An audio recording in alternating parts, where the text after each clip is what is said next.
Hello friends, you are once again welcome on the online platform of Arun Dalal English Classes YouTube channel. And today we are going to shift on our next exercise of errors. And these errors have been taken from your previous year question papers. तो ये जो previous year question papers की series हमारी चल रही है उसमें हम शिफ्ट होने जा रहे हैं 9th प्रैक्टिस सेट के ऊपर। तो देखेंगे इस 9th प्रैक्टिस सेट में किस प्रकार के सेंटेंसेस को उठाया गया है। पहला सेंटेंस आपके स्क्रीन पर, the energy required for perform various functions of the body is obtained from food. अब यहां पर देखेंगे बेटे, द एनर्जी ये हमारा सब्जेक्ट है, इसके साथ आया रिक्वायर्ड, इसका मतलब यहां पर रिलेटिव प्रोनाउन को हमने ड्रॉप कर दिया, the energy which is required. ठीक है, अब वो ठीक है, अब ये रिक्वायर्ड हमारा ठीक है, रिक्वायर्ड और ये पैसिव वॉइस है हमारा। फॉर परफॉर्म, अब अगर यहां पर फॉर प्रेपोजिशन का प्रयोग करेंगे तो आगे जेरंड आना चाहिए, या तो टू इंफिनिटिव आएगा या फिर जेरंड आएगा। हम क्या करेंगे, फॉर परफॉर्मिंग, क्या लगा देंगे, फॉर परफॉर्मिंग। तो अब ये हमारा कंप्लीट हो जाता है। Various functions of the body perform what, various functions of the body is, अब ये एनर्जी के लिए यहां पर फिर से इज आ गया, इज ऑब्टेन्ड, ये वर्ब की थर्ड फॉर्म आ गई, ये भी पैसिव वॉइस है। कहां से प्राप्त होती है, फ्रॉम फूड, यहां से। तो हमारा एरर कहां बना, फॉर परफॉर्मिंग के अंदर। तो यहां पर देखते हैं कहां देता है, ये फर्स्ट सेक्शन के अंदर ही देता है। फॉर के साथ यहां क्या लगा देंगे, फॉर परफॉर्मिंग, ये बन जाएगा हमारा। जरूरी नहीं होता फॉर हर जगह इसके साथ जुड़कर आए, कई बार हम इसे छोड़ भी देते हैं, ठीक है, ड्रॉप कर दिया जाता है। जैसे आप कहते हो keep speaking, keep running, keep writing, इस तरीके से बोल देते हो तो यहां पर वो बात भी आ जाती है। तो ये डिपेंड करता है। नेक्स्ट है बेटे आपका, the monkeys swinged on the branches and jumped over the compound wall. अब यहां पर एक चीज देखेंगे, द मंकीज ये हमारा क्या है बेटे, सब्जेक्ट है। अब ये सब्जेक्ट हमारा प्लूरल है तो प्लूरल वर्ब आना चाहिए, लेकिन इसने तो पास्ट टेंस को कंसीडर किया है यहां पर। पहले ये देखेंगे प्रेजेंट आएगा या पास्ट आएगा, वो कहां देखेंगे, बाद में। बाद में कहां पर, जैसे on the branches and, and के बाद यहां पर जंप दिया गया है, इसका मतलब ये पास्ट टाइम रेफरेंस को दिखा रहा है, तो यहां पर भी पास्ट आएगा। ये वर्ब का सेकेंड फॉर्म है तो यहां पर भी वर्ब का सेकेंड फॉर्म आएगा। अब स्विंग का सेकेंड फॉर्म स्विंग्ड तो होता ही नहीं, आपका पास्ट टेंस और पास्ट पार्टिसिपल होता है स्वंग, स्वंग। तो यहां पर क्या आ जाएगा बेटे, सेकंड फॉर्म यानी पास्ट इंडेफिनिट टेंस, स्वंग, ये बन जाएगा। On the branches and jumped over the compound wall, ये आ जाएगा। तो अब ये देखते हैं कहां पर दिया गया है, आपके ए सेक्शन के अंदर। स्विंग्ड को किस में चेंज कर देंगे, स्वंग में, ये बन जाएगा। नेक्स्ट पे चलते हैं बेटे, क्या कहता है ये, despite of being a close friend he did not help me in any way. अब यहां देखेंगे आपको दिया गया है डिस्पाइट, बेटे डिस्पाइट का मतलब होता है इन स्पाइट ऑफ, ये नॉट विद स्टैंडिंग वाले अंदाज में यूज किया जाता है। इन स्पाइट ऑफ आ जाए या डिस्पाइट आ जाए, दोनों का मीनिंग सेम होता है, लेकिन डिस्पाइट के साथ ऑफ का प्रयोग नहीं करते, इन स्पाइट के साथ लगाते हैं। इन दोनों का मीनिंग क्या होता है, कि बावजूद, और एक होता है बेटे इंस्टेड ऑफ, उसका मतलब क्या होता है, उसका मतलब होता है की बजाय। दोनों में अंतर है, के बावजूद और की बजाय, ठीक है। You should wear your wrist watch on your left hand instead of the right one, ऐसे बोला जाता है, की बजाय। दूसरा in spite of being late he was allowed to take the exam, देर होने के बावजूद उसको परमिशन दे दी गई इम्तिहान देने की। तो यहां पर इन चीजों का आप ख्याल रख कर चलेंगे। एरर तो हमें पता चल गया कहां पर है, ऑफ नहीं लगेगा। दूसरी बात बेटे, जब कभी भी इन स्पाइट ऑफ आ जाए, आपका डिस्पाइट आ जाए, इसके बाद कोई वर्ब लगाना हो, हमेशा जेरंड आएगा, याद रखेंगे इसको भी। Despite being a close friend he did not help me in any way, ये बन जाएगा। अब हमारा एरर कहां पर दे रखा है, यहां तो ए पोजीशन पे था, यहां डी में दे रखा है, हम डी पे टिक कर देंगे और किसे हटा देंगे, किसे ड्रॉप कर देंगे, ऑफ को, ये एरर आ जाएगा। अगले पर चलते हैं बेटा। थर्ड में वो क्या कहता है, थर्ड में कहता है, सॉरी फोर्थ में वो क्या कहता है, the police arrested 2 young man but neither of them were responsible for the robbery. अब यहां देख लेंगे, द पुलिस अरेस्टेड, किसने अरेस्ट किया, पुलिस ने। हमारा सब्जेक्ट कौन है, द पुलिस। अरेस्टेड आया, पास्ट टाइम रेफरेंस है, वर्ब का सेकंड फॉर्म है यानी पास्ट इंडेफिनिट टेंस है। किसको अरेस्ट किया, 2 यंग मैन, मैन हमारा ठीक है प्लूरल आ गया, बट एक कंजंक्शन आया है, बट नाइदर ऑफ देम, बेटे दो थे, दो के लिए नीदर का प्रयोग बिल्कुल ठीक है, नाइदर ऑफ देम। अब एरर यहां पर आ गया, जिस सेंटेंस का subject each, every, either, neither, none, anyone, no one, someone, somebody, something, nothing आदि होता है, उसका वर्ब हमेशा क्या लगाया जाता है बेटा, सिंगुलर लगाया जाता है। इसका मतलब वर नहीं आएगा, क्या आ जाएगा यहां पर, was. But neither of them was responsible for the robbery. Error कहां बना, वर्ब के अंदर। अब ये देखते हैं ये कहां पर है, ये डी सेक्शन में दे रखा है, नीदर ऑफ देम क्या लगा देंगे यहां पर, वॉज, ये बन जाएगा। ठीक है, अगले पर चलते हैं बेटे। फिफ्थ, फिफ्थ में वो क्या कहता है उसे भी देख लीजिए। If you rent a house near your office it will save your time as well as also money. अब एक चीज देखेंगे, इफ हमारा कंडीशनल क्लॉज आ गया, ठीक है, कंडीशनल क्लॉज में अब हमें देखना है रूल नंबर कौन सा है, यू हमारा सब्जेक्ट है, रेंट हमारा वर्ब का फर्स्ट फॉर्म आया, इसका मतलब ये फर्स्ट नियम है हमारा किसका बेटे, कंडीशनल क्लॉज का, यानी आपके पास उस चीज के लिए समय है, आप वो कर सकते हैं। If you rent a house near your office, यहां तक ठीक है। अब हिंदी में बोलते हैं यदि आप मेहनत करोगे तो पास हो जाओगे। अब बच्चे सोचते हैं तो के लिए यहां कॉमा ना लगाकर देन लगा दें, ये गलत हो जाएगा। ठीक है, हमें कभी भी यहां देन का प्रयोग नहीं करना चाहिए, हमें यहां पर कॉमा मार्क करना चाहिए, ग्रामर ये कहती है।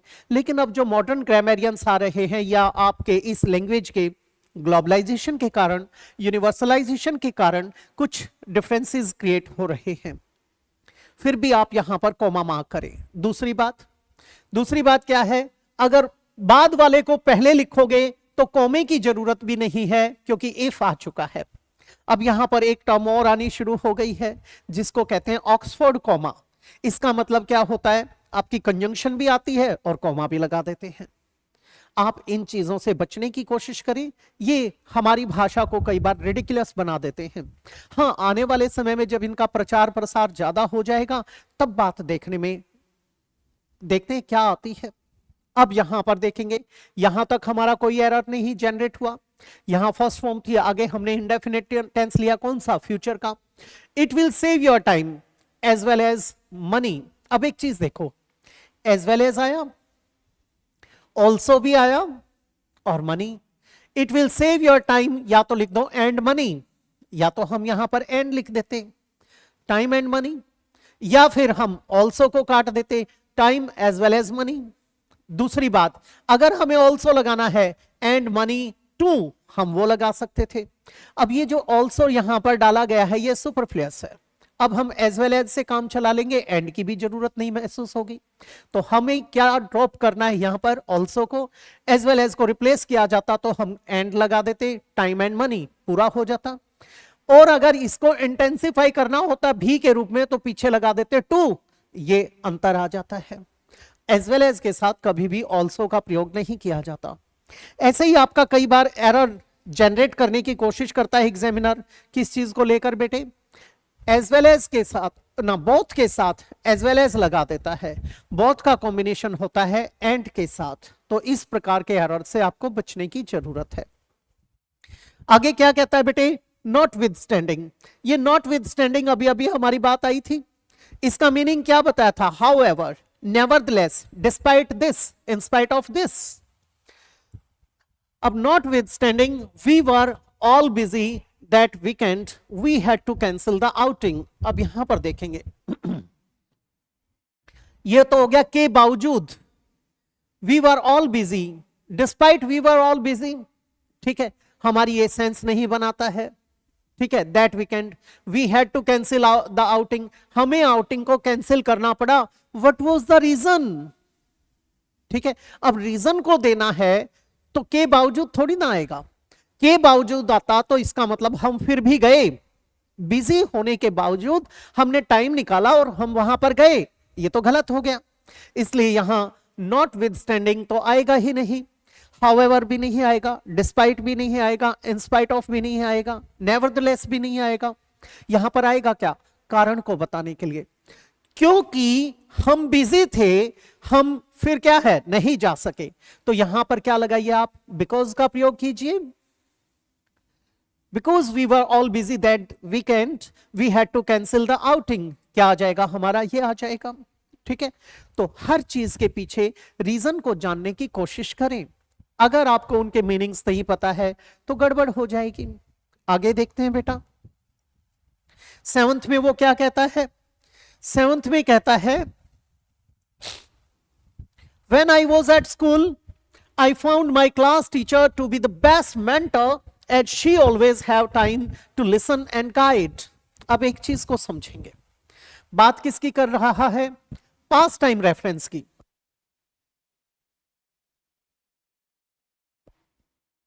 when I was, past time reference आया, when I was at school I found, फिर से पास्ट आया बेटा, my class teacher to be the best mentor, आगे क्या कहता है, as she always have थोड़ी ना आएगा, ठीक है।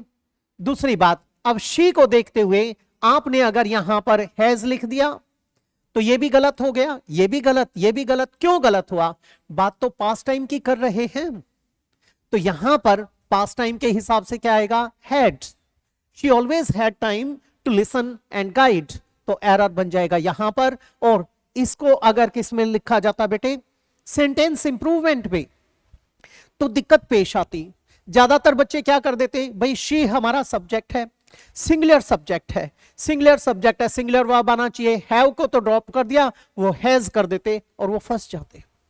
करना क्या है, हैड, हैड के लिए बेस किसने बनाया, फाउंड ने बनाया, वॉज ने बनाया, तो अब एरर कहां पर है उसे देख लीजिए आप, एंड शी ऑलवेज क्या आ जाएगा यहां पर, had time to listen and guide, B के अंदर एरर जनरेट हो जाएगा। नेक्स्ट है बेटे, नेक्स्ट में कहता है the teacher and her student was engaged in a discussion on the current political crisis.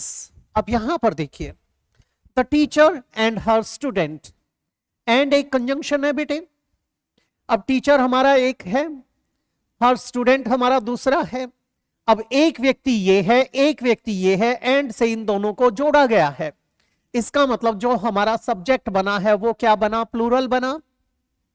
अब प्लूरल सब्जेक्ट है तो वर्ब भी तो प्लूरल आएगा, वर्ब यहां पर सिंगुलर लिख रखा है, यहीं पे एरर आ गया, क्या आ जाएगा, were engaged in a discussion on the current political crisis, तो वर्ब के अंदर है एरर, तो वर्ब कहां दी गई है, यहां पर, वॉज को रिप्लेस कर देंगे किससे बेटा, वर से, ये बन जाएगा हमारा एरर। नेक्स्ट पे चलते हैं, अगले में क्या कहता है, my brother lost his job during the lockdown but he had got a new job now.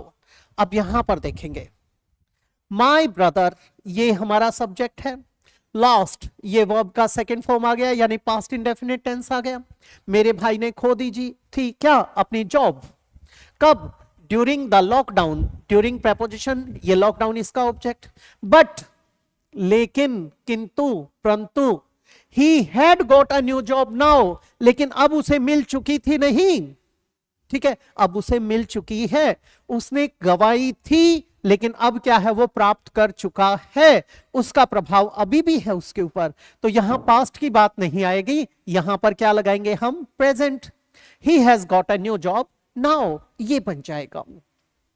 अब यहां पर एरर कहां पर आया, आपके हैड गॉट में, तो वो कहां दे रखा है, बी के अंदर, यहां हैड को रिप्लेस कर देंगे किससे, हैड से, ही हैज गॉट, ये बन जाएगा। नेक्स्ट पे चलते हैं बेटा, 10th में वो क्या कहता है, 10th में कहता है every participant gave so outstanding performance that it became difficult to choose the winner. एक एक चीज को समझने की कोशिश करना। इसको हम दो तरीके से बदल सकते हैं। एवरी पार्टिसिपेंट हमारा क्या है, सब्जेक्ट है। गेव ये वर्ब की सेकेंड फॉर्म है, यानी पास्ट टाइम रेफरेंस आ गया। सो आउटस्टैंडिंग परफॉर्मेंस दैट, इतनी बढ़िया परफॉर्मेंस दी की, इतना की। जब इतना की बात करते हैं तो वो किसको बताता है, रिजल्ट को। अब यहां ये हमारा ठीक है। अब इसे समझने की कोशिश करेंगे एक बार। So outstanding performance that it became difficult to choose the winner. अब एरर तो हमारा इन दोनों के कारण है। अगर हम सो लगाते हैं तो यहां लगाना पड़ेगा सो आउटस्टैंडिंग अ परफॉर्मेंस, और अगर हम सो की जगह सच लगाते हैं तो हम यहां पर लिखेंगे such an outstanding performance. Now choice is yours. या तो सो का प्रयोग करेंगे, सो लगाएंगे तो सो आउटस्टैंडिंग अ परफॉर्मेंस, और अगर इसको रिप्लेस करेंगे सच से, सच एन आउटस्टैंडिंग परफॉर्मेंस, तो हम नंबर 1 पर सच एन आउटस्टैंडिंग परफॉर्मेंस को रख लेते हैं, नंबर 2 पर सो वाले को रख लेते हैं, क्योंकि ये क्या है, लेस यूज में आता है। ठीक है, तो हमारा एरर कहां पर बना, सो और दैट वाले सेक्शन में। यहां सो दिया गया है, हम इसमें क्या कर देंगे, सच का प्रयोग कर देंगे, सच एन आउटस्टैंडिंग परफॉर्मेंस, ये बन जाएगा सच एन आउटस्टैंडिंग परफॉर्मेंस, यानी बी के अंदर एरर आ जाएगा। बेटे ये थी आपकी एक्सरसाइज अब के लिए। अगली एक्सरसाइज में आपसे फिर से भेंट होगी इसी प्रकार की किसी नई एक्सरसाइज के साथ, नए टॉपिक के साथ। ठीक है, आप इसी तरीके से अपना प्रेम बनाए रखें। आप अपनी प्रॉब्लम्स जिस तरीके से हमारे साथ साझा कर रहे हैं, आपको जवाब देने की पूरी कोशिश की जा रही है। और जल्द ही अब आपकी YouTube पे लाइव क्लासेस शुरू होने जा रही हैं, उसमें आप फटाफट हमारे साथ 2 वे कम्युनिकेशन में आ जाएंगे। अभी तो क्या है, 1 वे कम्युनिकेशन चल रहा है। अभी तो मैं बोलता हूं, मैं ही समझाता हूं, एक एक चीज को एक्सप्लेन करने की कोशिश करता हूं, फिर आप अपनी प्रॉब्लम्स को यहां पर उसी समय में रख सकते हो। तो इजाजत चाहूंगा। नमस्कार दोस्तों।